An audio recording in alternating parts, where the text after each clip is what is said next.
I originally wanted to record this on Lego Marvel, but I just can't get over with how amazing this suit is in Spider-Man PlayStation 4. So, the Amazing Spider-Man 1. I remember like it was yesterday. I remember going to Walmart with my mom and seeing that movie on DVD. And I told my mom, can we please have it? Because, you know, I'm a huge Spider-Man fan. And she said, okay. I watched it and I liked it as a child. And then I got older. I matured. And you know what maturity does to a person? When you want the one thing that you loved since childhood, you're gonna critique it. And what I'm about to say is a Spider-Man fan's worst nightmare, and multiply that by 6. Because I think The Amazing Spider-Man is actually kinda good. I mean, people say, oh, this is the worst movie. Listen, just because Tobey Maguire isn't in this movie, it doesn't mean it's automatically bad. Shut up. Stop being a baby. So I'm gonna go on my cons against this movie. So my cons with this movie is like sometimes there are some scenes that are like awkward, or like there are some scenes where like Gwen is kind of a little bit intrusive, like in the dialogue. Or was it Peter? I don't know. I haven't seen this movie in a long time. I mean, I have it on DVD, but it doesn't work anymore, and it's on Netflix. So I guess I'm gonna rewatch it. So some of the dialogue can get a little bit quirky in the movie, which isn't a problem, but when it gets that quirky, it kind of and awkward, it kind of makes me feel uncomfortable almost a little bit. And another thing that I don't like about this movie is sorry, I have a dry throat.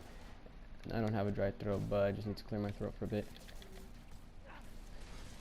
Another thing that I don't like is how when Peter gets his powers, like he goes in a subway, and then I don't know why they had to include it, but like he accidentally grabs onto a lady's shirt and then rips it off. I don't know why that had to be included. Like I said, some scenes have to be like some scenes are like weird or too awkward in this movie. And another thing that I don't like is the lizard's motivation. I mean, I get why he's doing it, but turning people into a bunch of lizards. Hell, even Spider-Man No Way Home made fun of the lizard for doing the plot.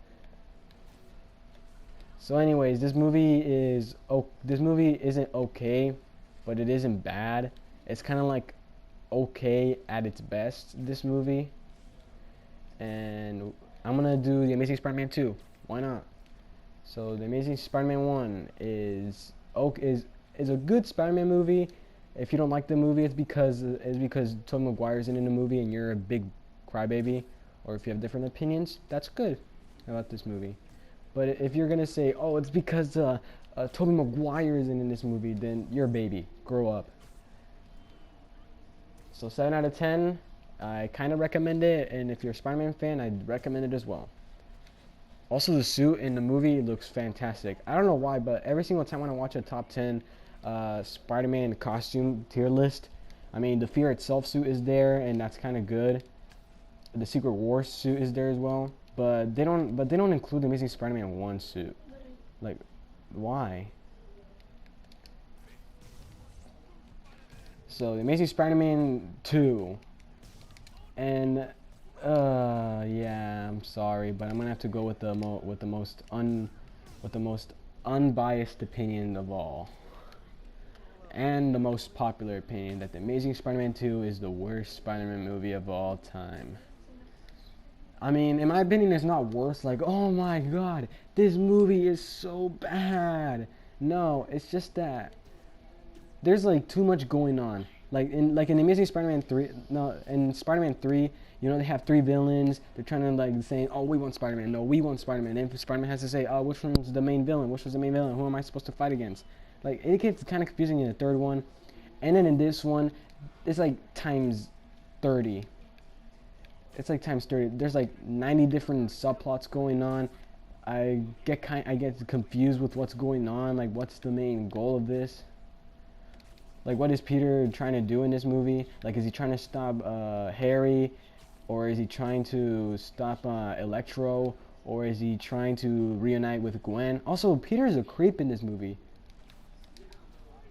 So, for those of you who don't know why Spider-Man can't hang out with Gwen, is because Gwen's father, a police officer, says that he doesn't want his daughter to be in trouble, to get in any trouble associated with Spider-Man, to protect her. And Peter says, "Yeah, I'll do it, even though this means I can't talk to her." Which, another thing that I like with the Amazing Spider-Man is that decision that he can't see someone that he loves for her protection.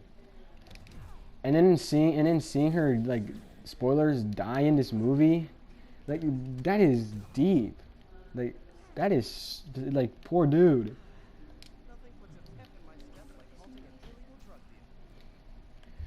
Like, that's kind of like mean. Like, this poor dude, like, poor, like, Garfield Spider-Man. Like, he's not supposed to see his girlfriend, and when he does, he kills her. Damn. Also, the Rhino. The Rhino is one of my biggest problems in this movie. Not because in the final shot he's battling Spider-Man, but he's supposedly the strongest villain he's fought. No. It's Paul Giamatti in the robotic Rhino suit. Even in that one Blender animation from I forgot what his name was, Calvin Brown Animations. I think that's his name. He made a Blender Lego Spider-Man, and it's amazing. It's like Legos fighting robotic rhinos are even better than a live action movie about a Spider-Man trying to fight a robotic rhino. But here's one, and then the dramatic stuff I like in this movie. The action I like in this movie. The suit, I especially love it. I especially love this suit. I mean, it's not as good as the one in the first one, but just seeing the Amazing Spider-Man 2 suit, like, in that movie, it's like a comic book costume, like, to life. Like, being, like, in real, like it's a comic book costume brought to life, man. It's just beautiful. Chef's kiss. Whoever designed that suit deserves an Oscar.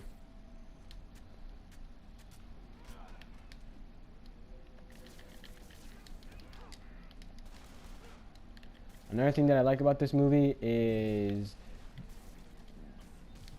Paul Giamatti. Because even though I said that the Rhino is one of the biggest problems that I don't like about this movie, he's still kind of funny, in my opinion. I don't care what you say. Paul Giamatti is funny in everything he does, and even in the baddest of the movies that he stars in.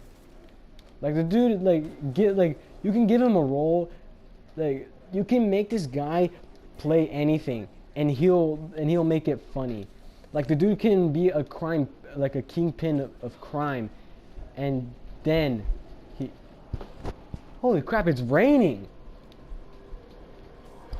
It's raining! From where I am, it's raining. Dear God, it's raining. And it's raining hard as well. Really? No dirt. So anyways, back to the review. It's a miracle that it's raining outside, because who doesn't love the rain? Except sometimes Creedence Clearwater Revival fans don't like the rain. Anyway, enough of that obvious reference. Amazing Spider-Man 2, it does have its problems, but is it worth checking out? In my opinion, I mean, if you're a dedicated Spider-Man fan, then I guess you could skip this movie if you want to. I mean, the movie's slow. I mean, I don't mind a movie being slow, but hey, it's enjoyable enough, in my opinion. 6 out of 10. So those are my reviews for the Amazing Spider-Man Duology.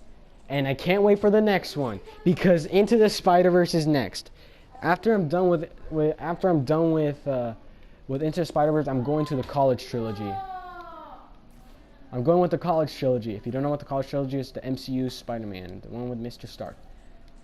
And no, I'm not going to review Civil War. Civil War is my third favorite MCU movie. But I'm sorry, but I have to do solely Spider-Man movies, like Spider-Man movies that star Spider-Man, that have Spider-Man in the title and that they're all about Spider-Man.